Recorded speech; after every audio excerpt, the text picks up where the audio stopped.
Good morning, Sugar Rush. Good morning. Welcome back to the One Celtic Fans View this morning. Well, yesterday, what a day. We obviously achieved a good height on the channel yesterday, hitting 25,000, but it has to be said that the game yesterday was a bit of a disappointment in regards of some players that wanted some game time, got some game time, and didn't achieve. What a day. When you look at Balak for one, Brendan Rodgers was asked about Balak after the game. Um, what can you say about him? Martin O'Neill said he did okay, he did all right in the game, yes. He was striving for a start for some quite considerable time, so he got it. He gets his start. We'll just leave it at that, won't we? Simple. We'll just leave it. Just cut it at that. Brendan Rodgers chased Balak for 2 years. And I tell you one thing, he left us with some dross, hasn't he? Paulo Bernardo, he said, was also champing at the bit to get some game time. He never played under Wilfred He played under Wilfred a couple of times. That was his first start under Martin O'Neill. Celtic have become known, and it's no wonder. We'll get onto the transfer talk in a minute. Celtic have become a club where we ruin the careers of perfectly good players. Now, I'm not saying they might be Celtic standard, but they've had a good career. They're playing first team football. Balak was playing first team football. Paulo Bernardo was coming through the system at Benfica. We took him away. Paulo Bernardo could walk into any team anywhere else. We've taken all that's good out of Paulo Bernardo's game. When he was here on loan, he was fantastic. He would come on as a substitute. He changed the game. He's not been getting game time for the best part of this whole season anyway. And you're bound to be thinking, is this really the club for me? But anyway, there was massive changes in the lineup yesterday. We did get through. Should some of these players be really looking at themselves? Now, I'm going to say, hats off to Auchinleck Talbert. I mean, at times they went to 4 on the line in front of goals. They did not want a cricket scoreline. So let's pay a little bit of respect to the hard work that the players at Auchinleck Talbert did, and not take away from those guys, because they hadn't played since December. It'd been nearly a month since those guys had played football, and they stuck to their task.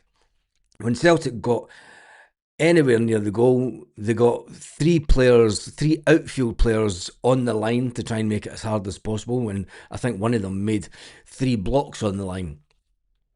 It's a game of chances. We didn't take our chances, as we know. Could there have been a penalty? We shouldn't be relying on penalties against Auchinleck Talbot. These players should have had enough in their tank. Should have, could have, would have. Doesn't count in football. When you're given your chance at Celtic, you have to grab the bull by the horns. One player that outshone everyone yesterday was James Forrest, and he was taken off. It was absolutely morning all. The newspaper title from years ago against Cali Thistle comes to mind after yesterday. Well, thankfully, Auchinleck Talbot didn't go ballistic. And Celtic they weren't quite atrocious. But there's one thing for sure. We weren't at our best, but there was massive changes, and the only player that will be on the pitch that started the game will be Callum McGregor. And even he didn't have a good game because he was trying to tell people to move forward, and he spends too much time. I mean, I don't know what they do on the training pitch, but Callum spends too much time, and it's getting worse. Telling people to move forward, telling defenders to move forward, and it just shows that the quality of the players at Celtic at this moment is just not good enough. I certainly thought with the players that we had yesterday, it should have been. Listen, Johnny Kenny, he was unlucky with the goal that was ruled offside. It was a cracking goal. Do you know? It was a cracking goal. That tight angle, to score from that tight angle was something else. But then he missed other chances. And then there was passes that Johnny Kenny should have done to James Forrest. A little reverse pass when he's on the edge of the box. Mate, you're not a Chris Sutton. You know, somebody needs to. He's obviously, the young lad's obviously got the confidence, but he needs to learn how to become a game player. Hence the reason that Johnny Kenny was never meant to be a first team striker at Celtic right now. Do you know? Yeah, Callum's babysitting. You're right. Do you know, Callum McGregor is babysitting this squad, and he shouldn't be, because it's something that he never had to do. Anyway, Martin O'Neill says it is a mammoth 7 days on and off the pitch. Will Celtic sign players this week? Is the big question. Martin O'Neill was asked during the press conference yesterday. We'll get to that in a minute, because Mitch has just done a super chat. Morning, Baz. Chat, congratulations on hitting 25k subs. Keep up the good work. No problem, mate. It's a pleasure. It's an absolute pleasure, and it was fantastic to get to that. We're just a small channel, don't know. We don't have a big following on other platforms. We just do YouTube and that's it. And it was fantastic. It's fantastic. And it's a great community here. This channel is all about the great community we've got. And this channel wouldn't be possible without people like you watching and commenting. And thank you to everyone. A big thank you. I was on the verge of getting emotional yesterday when we hit the 25,000. It's great. Next stop 30. Let's do it. Let's do it. Can we get to 30 before the end of the year? I think we could, actually. I think we could. We'll get to 30 before the end of the year. Is that the target? You set a target. We should hit it higher. Reach for the stars. You're not Celtic. You're not the Celtic board. Get that out of your mind. Let's aim for the stars. But anyway, Martin O'Neill was asked about transfers. He was asked on the telly, as we saw that live. If you watched the video afterwards, we sat and watched Martin O'Neill speaking, and he said, "Yeah, we'll get players in before the end of the year." Even Martin O'Neill is publicly embarrassing the board. Might have went way over the board's heads, even the heads boards. Oh, it's too early. 30k and we still won't have a centre forward. That's true. Let's see if we can get to 30k before we buy a decent striker. That'll definitely happen. Definitely happen. Jelly and ice cream bars, it is that. But anyway, Martin O'Neill completely taking the piss out of Celtic, live on telly, saying that, yeah, we'll get someone in before the end of the season. End of the year, he said, wasn't it? The end of the year. Yeah. I'm glad Martin O'Neill can look at it like that, because it's the fans are on the verge of a tipping point. Thank you for the super chat flag column. The fans are on the verge of. I don't even think that they're on the verge of a tipping point anymore. I think anger has gone. I think that anger about the situation at Celtic. I think the correct word to use would just be scunnered. I think that we're just, we're past the anger stage now. We're just scunnered. The board know that if you just grind people, have a small drink, Baz. It's a bit early in the morning, but thank you, mate. I will do. You need one when you read the Celtic news every day. I mean, anyway. But anyway, thank you, mate. The Celtic boards are just keeping on going and trying to grind the fans down, and they're winning. They're winning but then what will happen is fans will become disillusioned, and hell mend it if going into the last 3 games of the season, Celtic are in 3rd place and 9 points behind.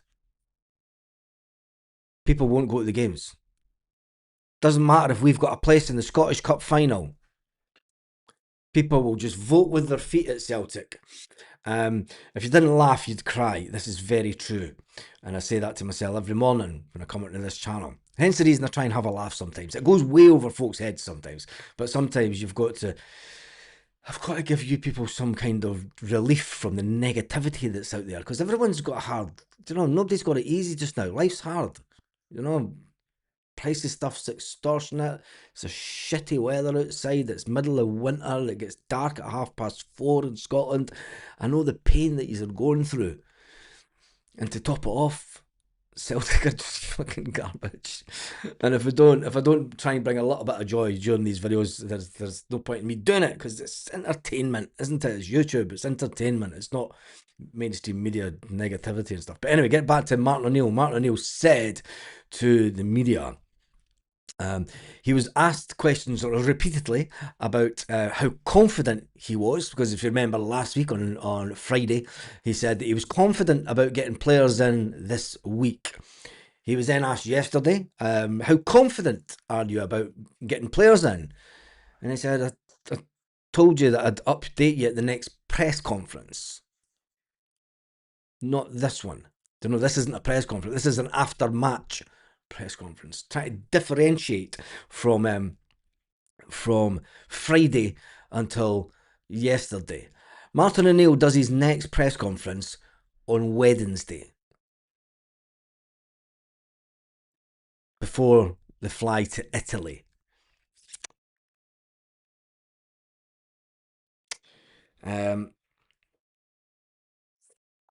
I'm not a season book holder, but most will renew renew theirs if we finish third. Andy, can you remember when Ronnie Dyler came to Celtic? We had the season before, Celtic Park was full under Neil Lennon. Ronnie Dyler came in as manager, and there was a big, massive empty space at Celtic Park. Massive. And I'm not talking about 400 or 500. I'm talking about thousands. Thousands of empty seats at Celtic Park. Celtic Park ended up putting a big banner over a section of the stadium that season. That will happen again. It will. Tell you for a fact, the people that go to football when Celtic are winning love it when we're winning. But the reality is, of the support, there will be thousands that will chuck it. If they don't see a potential improvement, season tickets, the first season ticket money almost comes out your bank before the bloody end of the season. They want you to renew before the end of the season, Celtic. And if there's no stark contrast in the direction that the club is going, you will get a lot of people that will just go, what's the point? What's the point? We'll not have made Champions League for 2 years. People are not interested in the Europa. And it will show. And I can only talk on historical data that we've got. Maybe the fan base will be a bit more together, but I really don't think that they will, mate. I think that in Celtic, unless they go out and pull in a big manager, and they will have to bring the manager in.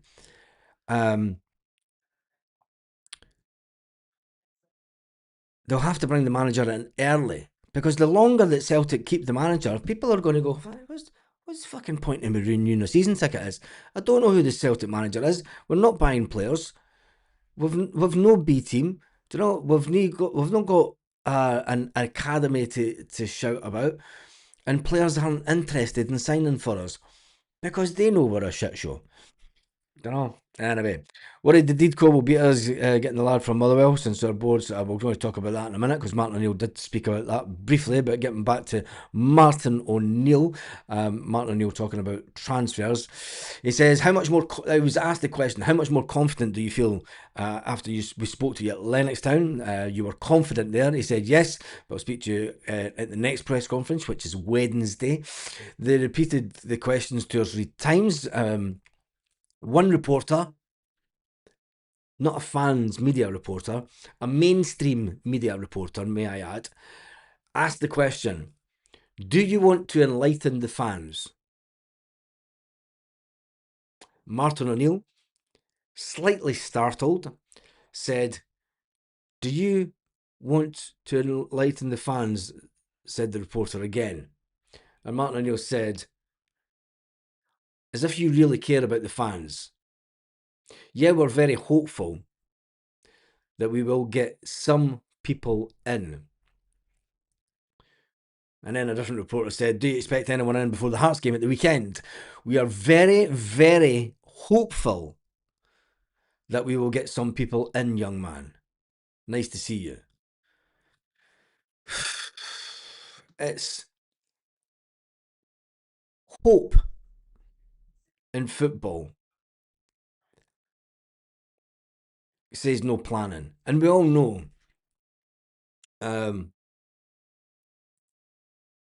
we all know that Martin O'Neill is just here at the end of the season and to steady the ship. And we know that any players that were coming in under Wilfred Nancy will have been ripped up and thrown away.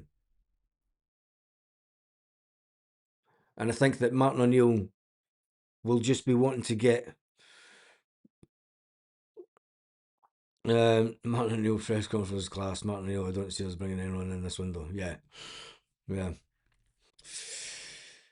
I think that we need to just get behind the team for. I mean, all the people that are going to Bologna.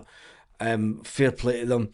A lot of them when they booked the flights and stuff at the beginning of the season would have been expecting a bit more. It didn't happen for obvious reasons. We are where we are.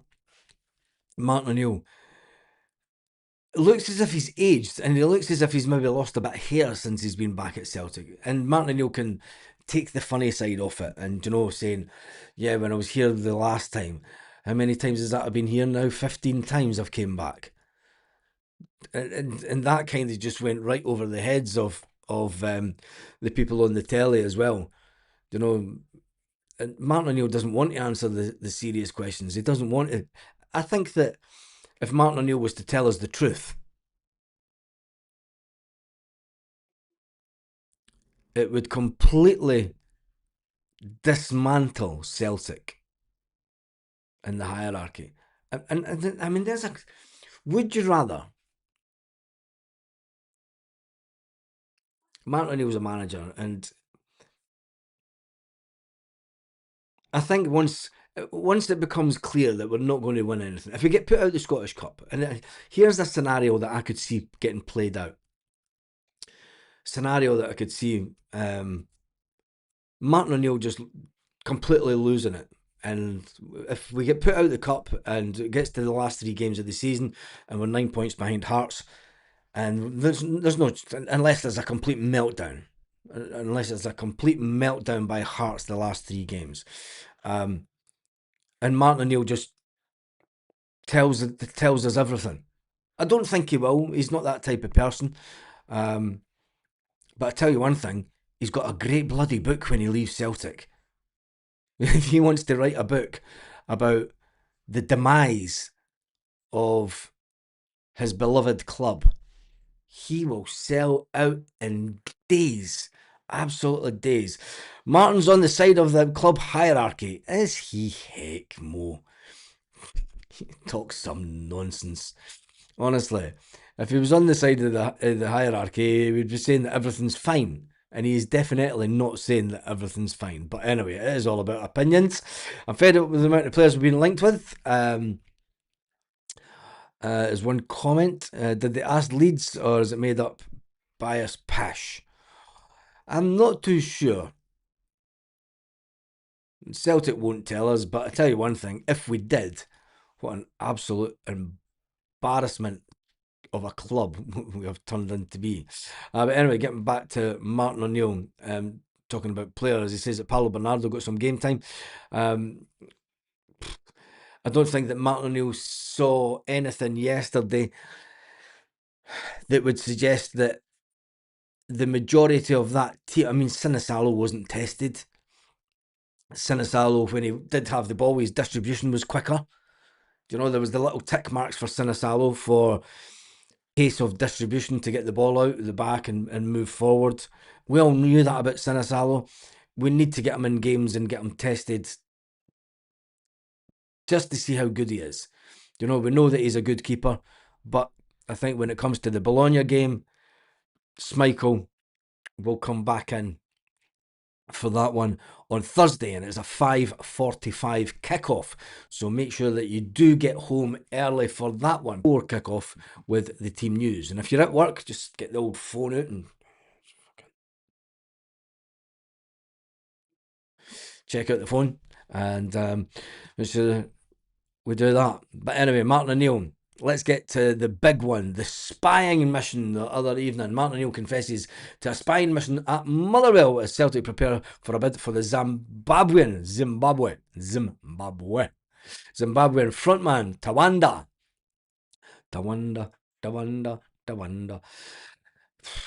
Is it how bad that we've gotten to that, or maybe we should just be looking at what's on our front doorstep and picking up players that are in the Scottish League.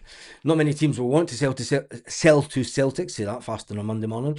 Martin O'Neill admitted that he was a man on a mission on Saturday amid mounting speculation that Celtic are preparing to put a bid in for the player. Celtic have only signed Julian Arrojo from Bournemouth this month. It wasn't even Martin O'Neill that signed him. It was the previous manager. After getting 2 wins, after his side beat Auchinleck Talbert, it's not a game that you're going to remember at the end of the season. Let's face it. It isn't a game that we're going to remember. But he says that the football mission, that's part of my job to watch. I went there after training with Mark Fotheringham with Fozzie, my bodyguard. I would like to say that he enjoyed the game. He kind of left it at that. He didn't give too much away. Whether Celtic are preparing a bid, go and do it this week. Go and do it today, Michael. I know that you don't watch this, Michael, but in the off chance that you're just sitting at Celtic Park now, just, it's coming up for 9 o'clock. Just check what Baz is saying on YouTube. Just sign some players, mate. The fans were singing it yesterday. I mean, the songbook was out and all kind of, the Green Brigade were back. We had some noise. The songbook was glorious. We had songs like Sign a Player, Sign a Player, Sign a Player. The next tiffle by the Green Brigade will be a big check and it'll be blank.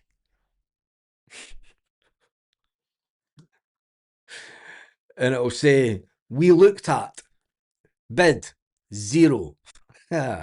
Oh, Jesus. But anyway, we do know that Martin O'Neill was looking at his own style of players, because let's face it, he's come back in and him, Sean Maloney and everyone has went, listen, the players that Tisdale and Cole were wanting to bring into the club were obviously not good enough.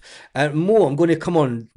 Mo, if Martin O'Neill was all for the board, why did he turn down players? This one's right out to you, Mo, because you're coming away in the chat there. I'm just saying, doing a job for Dermot and his establishment.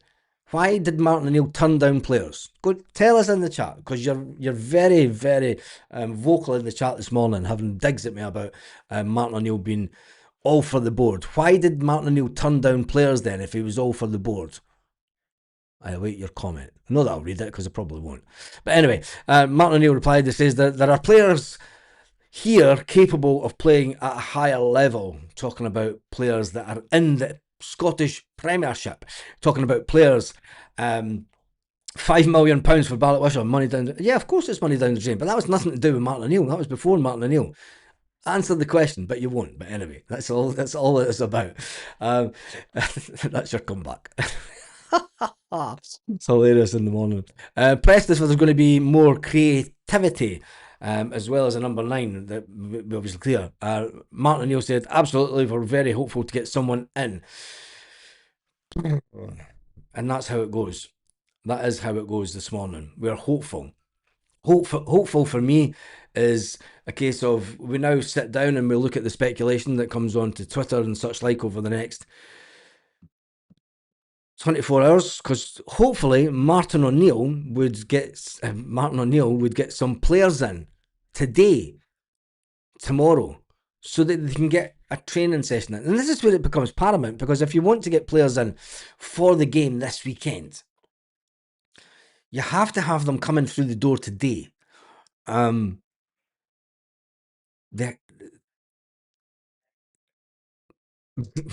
you've just ripped apart your own you've just ripped apart your own comments with your own comment. I'm not taking that, mate, but you've answered your own questions with your own comment. You'd be as well just talking to yourself in the chat. Anyway, I'm not taking the hump. I've just not had enough coffee this morning. Martin O'Neill, if he wants to get players in for the game at the weekend, we need to have them in the door today. They need to have a training session to get to know the way the team plays. Not that helps, because the training sessions seem to be irrelevant at what happens at Celtic just now. I've no idea. I mean, the way that the team played yesterday, we seem to revert back into Brendan Rodgers' style of football. When you look at the timeline, we should have been getting players in today. They get a training session tomorrow. They get a training session, a light training session. They go away with the players to Bologna. They do a bit of the training session on the pitch with the Bologna, even though they're not playing, but they'll take part in the training session just so that they get to know the team and the way that the team is going to set up. And then they fly back late Thursday night. They'll get back in around about 4 in the morning. They'll get home about 4 o'clock in the morning on Friday morning. They may get Friday off, but Martin O'Neill won't. Martin O'Neill will get around about 3 or 4 hours sleep, and then he'll have to make his way to Lennoxtown because he'll be working, and it's unbelievable. Hope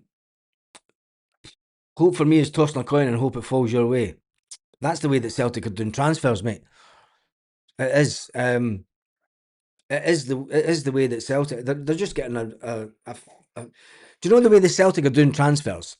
It's heads or tails, and it's a 50p coin, and they flick it up, and it lands bang on its edge. That's the way that Celtic are doing transfers. You're right. We can't sign a couple of players on Friday evening and throw them in against Arsenal. No, we can't. We cannot. You have to get the players in this week. We've got to have at least 2 training sessions. They can come in and have no training sessions, but are they going to be fit? Are they going to be match ready? Have we taken them from another team? Out the window. Martin O'Neill then has a training session with the players on Saturday morning, and then they go to the hotel on Saturday night for the game on Sunday. There's no time to get. If you bring a player in, what exactly are we hoping a player is going to do? It's not as if we're signing Ronaldo or Messi. At this rate, I would go and ask David Beckham if he was wanting a kicker in for half a season. Because David Beckham would. Do you know, David, do you fancy playing some football for half a season? Just for the shits and giggles? It's unbelievable. It's tomorrow morning at the latest. But then you've got to get his medical. You've got to sign them tonight for them to train with the team tomorrow morning. You have to get the deal done today, get them up in a hotel, get them to the training ground tomorrow morning, get the training session done with the players, then do all the media stuff after the training session. And the players are in a whirlwind. Do you know, you'd be lucky if the players maybe sign the pilot on the plane for up front. The board says tails when they're throwing a double-headed coin in there. Yeah, that's more like it. Stephen says, maybe sign the pilot on the plane, play him up front, and there's one thing, you'll know what direction to go in. We're going forward. Is Frank McAvenny still available? Honestly, if we don't have a little bit of a laugh, and if we don't You know, it is all good talking about this stuff, but fans are all starting to get pissed off with it.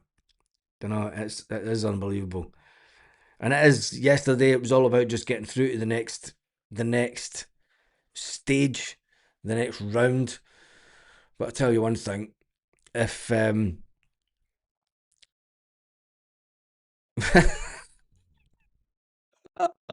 remember folk, January is a tough month to do business. Um it's not. It's not really. I mean, when you look at Sky Sports and you look at done deal, done deal, done deal, when you look at we're 19 days in, and Celtic have brought in one player under the previous manager. When you look at Fabrizio Romano or whatever his bloody name is, the transfer guru on Twitter, every day, deal done, deal done, deal done, deal done. Can you imagine the scenes if we sign no one? We will sign players, Mark. It'll be the last day of the window, and it'll be panic stations, and it'll be loans. Nobody's ever told us January was a hard month to do business before. Thank you for telling us. We were all caught up now. I know. Uh, it's only Celtic that seems to say it's a hard month to do business. It's a hard month to do business. But anyway, yeah. Right, that is me done and dusted for this morning. The main sort of takeaways from yesterday is that the squad players are shite. The songbook included the player, sign a player. Martin O'Neill confesses to a Motherwell spying mission as we look at putting a bid in for a player from Zimbabwe, Tawanda from them. And then we're looking at signing some young players. Players worth buying, all gone by then. Yeah, I know they will be. Anyway, have a fantastic day. I will jump on later this afternoon and I'll give you a little bit of update. Thanks for the super chats from Wee Mitch and Flying Column. And let's hope there is a little bit of Celtic news, transfer news, this afternoon. Celtic target 6'7" defender. Wait a minute. What is this? Celtic.